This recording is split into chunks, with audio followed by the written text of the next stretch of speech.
बच्चों, कैसे हैं आप सब? आशा है आप सब अच्छे से होंगे।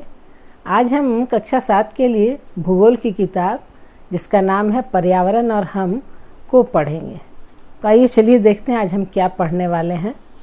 आज हम पढ़ेंगे इसका अध्याय 2 जिसका नाम है पृथ्वी की आंतरिक बनावट एवं शैल। यानी पृथ्वी की अंदरूनी बनावट कैसी है, पृथ्वी किन परतों में बटी हुई है और इसके अंदर जो शैल या चट्टान पाई जाती है वो कैसी है।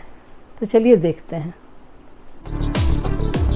बच्चों, जैसा कि आप जानते हैं कि हमारी पृथ्वी एक गतिशील ग्रह है। वह घूमती रहती है और सूर्य के चारों ओर अपनी कक्षा में चक्कर लगाती है। तो इसकी गति के कारण इसके अंदर और बाहर निरंतर परिवर्तन होता रहता है। पृथ्वी के आंतरिक भाग में क्या है और यह किन पदार्थों से बना हुआ है, यह जानना असंभव तो नहीं है, लेकिन थोड़ा मुश्किल या कठिन है। पृथ्वी के आंतरिक भाग की जानकारी मुख्यतः अप्रत्यक्ष स्रोत के द्वारा प्राप्त होती है। अप्रत्यक्ष स्रोत यानी जिसे हम देख नहीं पाते, एक अनुमान लगा पाते हैं। और प्रत्यक्ष रूप से इसकी अधिकतम गहराई दक्षिण अफ्रीका में सोने की खदान का है, जिसकी गहराई 3.9 किलोमीटर है। आंतरिक संरचना की जानकारी हमें मुख्य स्रोतों से मिलती है। यानी हमारी पृथ्वी की आंतरिक संरचना क्या है, यह कैसे बनी है, इसको हम 3 स्रोतों से जान पाते हैं। सबसे पहला है तापमान, और उसके बाद घनत्व एवं भूकंपीय तरंगें। तो आप जानते हैं कि धरती के नीचे हम लोग जैसे जैसे जाते हैं वैसे वैसे प्रत्येक 32 मीटर की गहराई पर तापमान में 1 डिग्री की वृद्धि हो जाती है। आपने महसूस किया होगा कि यदि आप कभी कोयले की खदान में घूमने गए होंगे या आप कभी किसी कुएं में उतरे होंगे या किसी गड्ढे में गए होंगे, तो आपको वहाँ पर बाहर की अपेक्षा ज़्यादा गर्मी लग रही होगी। तो तापमान गहराई में जाने पर बढ़ता जाता है। धरातल के नीचे चट्टान के घनत्व में भी वृद्धि होती है।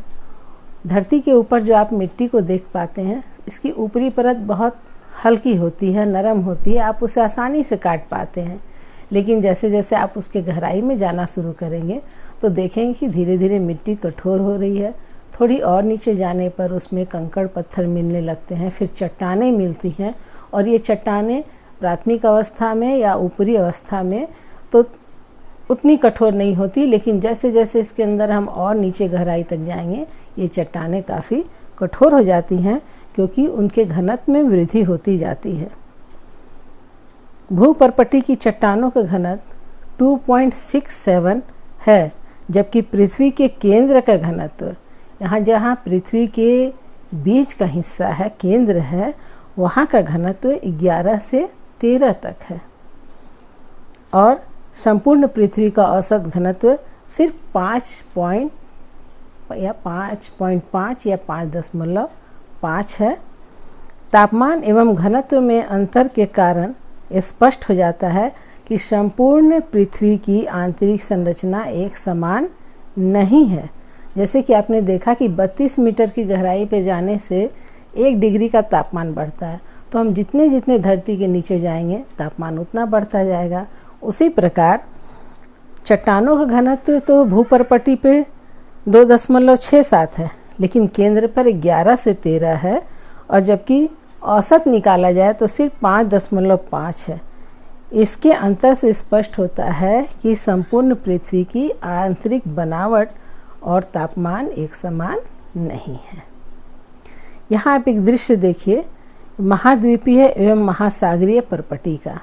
तो आप देखेंगे कि महाद्वीप पर जो महाद्वीपीय परपटी है वो ज़्यादा गहराई तक है, जबकि महासागर की महासागरीय परपटी की गहराई कम है।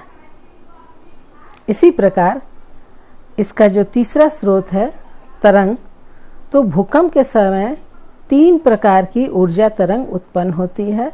ये भूकंपीय तरंगे प्राथमिक तरंग हैं और इन्हें हम पी वेव्स यानी प्राइमरी वेव्स भी कह सकते हैं।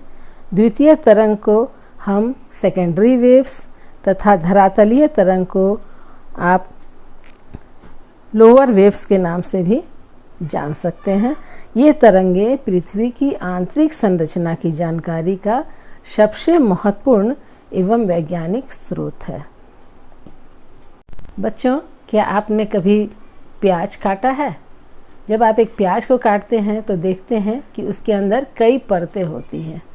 तो हमारी धरती भी उसी तरह से है, इसके अंदर भी प्याज की परतों की तरह कई परतें पाई जाती है और इसमें से मुख्यतः है भूपर्पटी, प्रवार और क्रोड। भूपर्पटी यानी अर्थ क्रस्ट, पृथ्वी का सबसे ऊपरी हिस्सा भूपर्पटी कहलाता है। उसके बाद को हम प्रवार या मेंटल कहते हैं और तीसरा हिस्सा है क्रोड या कोर। पृथ्वी की सतह की सबसे ऊपरी परत को पर्पटी कहते हैं। यह सबसे पतली परत है। महाद्वीपीय भाग में इसकी मोटाई 35 किलोमीटर तक और महासागरीय भाग में सिर्फ 5 किलोमीटर है। भूपर्पटी के नीचे का परत प्रवार कहलाता है। इसकी गहराई 2900 किलोमीटर तक है और यह तरल अर्थात लिक्विड या गीली अवस्था में है। पृथ्वी के केंद्रीय परत क्रोड की गहराई 6371 किलोमीटर तक है। स्वेस नामक विद्वान ने पृथ्वी की रासायनिक संरचना के आधार पर पृथ्वी की आंतरिक बनावट को 3 भागों में बांट दिया है। इसमें सबसे पहले है शियाल। तो इस परत की रचना सिलिका तथा एल्यूमिनियम से हुई है, इसी कारण इसको हम शियाल कहते हैं। सिलिका और एल्युमिनियम धातु से इस परत का निर्माण हुआ है। इस परत का औसत घनत्व 2.9 है और इस परत की औसत गहराई 50 से 300 किलोमीटर तक है। इसमें रासायनिक पदार्थों की अधिकता पाई जाती है और पोटेशियम, सोडियम एवं अल्युमिनियम के सिलिकेट पाए जाते हैं। महाद्वीपों की रचना खासकर इसी सियाल से हुई है। यहाँ आप पृथ्वी की आंतरिक बनावट का एक चित्र देख पा रहे हैं जिसमें इसके 3 परतों को दिखाया गया है, जिसमें सियाल, सीमा और निफे है। तो इसका दूसरा परत है सीमा। सियाल के नीचे की दूसरी परत सीमा है और इसकी रचना बेसाल्ट और आग्नेय शैलों से हुई है। यहीं से ज्वालामुखी के उद्गार के समय में गर्म एवं तरल लावा बाहर आता है। क्या आपने कभी ज्वालामुखी का दृश्य देखा है? तो आप देखेंगे कि जब ज्वालामुखी से विस्फोट होता है तो उससे तेज़ी से गर्म और पिघला हुआ लावा निकलता है। रासायनिक बनावट के दृष्टिकोण से इस परत में सिलिका एवं मैग्नीशियम की प्रधानता होती है। इसी कारण से इस परत को सीमा कहते हैं, यानी सियाल और मैग्नीशियम। सीमा का औसत घनत्व 2.9 से 4.7 है और इसकी गहराई 1000 से 2000 किलोमीटर तक है। इसकी तीसरी परत आती है निफे। सीमा की परत के नीचे पृथ्वी की तीसरी तथा अंतिम परत पाई जाती है। इसे निफे कहते हैं क्योंकि इसकी संरचना निकेल तथा फेरस अर्थात लोहा से मिलकर हुई है और इस प्रकार यह परत कठोर धातुओं की बनी है, जिस कारण इसका घनत्व 11 है, जो कि अधिकतम है, अन्य परतों से ज़्यादा है और इसका व्यास 6880 किलोमीटर के लगभग है।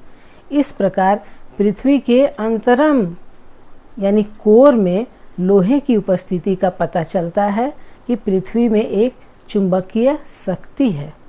इससे पृथ्वी की स्थिरता का भी पता चलता है। तो आज हमने जाना कि पृथ्वी की आंतरिक बनावट 3 भागों में बटी हुई है, शियाल, सीमा और निफे। तो आज की कक्षा में बस इतना ही। अगली कक्षा में हम पढ़ेंगे शैल एवं खनिज।